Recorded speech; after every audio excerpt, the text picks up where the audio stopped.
The virus and tourism booming in Hawaii. The Delta virus of COVID-19 is booming in Hawaii among unvaccinated. Tourism is booming with record visitors arrivals. No one seems to be concerned except the Hawaii Tourism Authority, trying hard to encourage only high spenders to consider the Aloha State for a vacation. 59.1% of the population in Hawaii is fully vaccinated, one of the highest rates in the United States.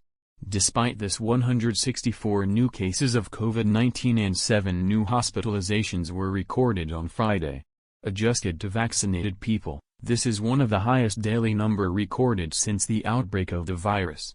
There are more visitors in Hawaii than in 2019, and Hawaii, with the rest of the United States, is still closed for international visitors.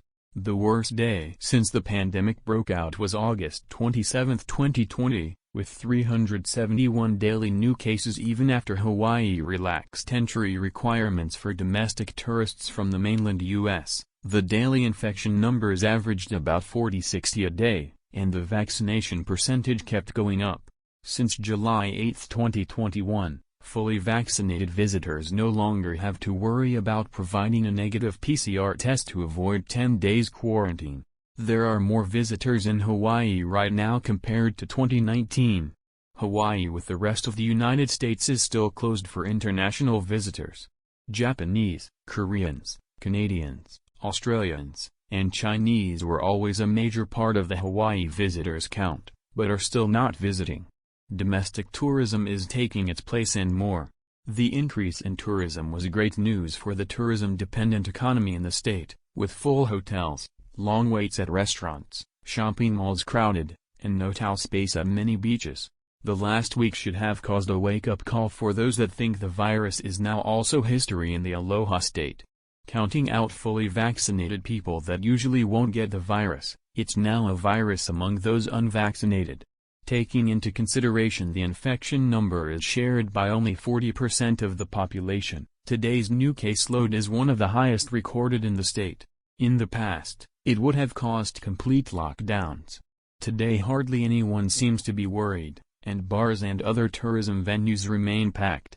Many of these new cases are related to the 10 times more contagious Delta variant. Authorities seem to be relaxed and tourists keep arriving in record numbers every day. Hawaii Lieutenant Governor Green told a local newspaper, "The numbers most likely are the result of the 4th of July U.S. Independence Day celebration and should go down this week." While most tourism offices in the world are desperately trying to find ways to promote tourism to their destination, the Hawaii Tourism Authority is doing exactly the opposite, trying to find ways to discourage visitors to come to Hawaii, putting in place fees for beaches, talking about increasing landing fees to discourage airlines to come, cutting all advertising, criticizing tourists, and discriminating against tourism. Press says eTurboNews has been the modus operandi ever since native Hawaiian HTA Chief John DeFries took the helm to lead the largest industry in the state, tourism. Maui Mayor Mike Victorino recently made national news when he asked the airlines to pause their service to Kahului, Maui, which has been struggling to balance increased tourism demand with limited resources.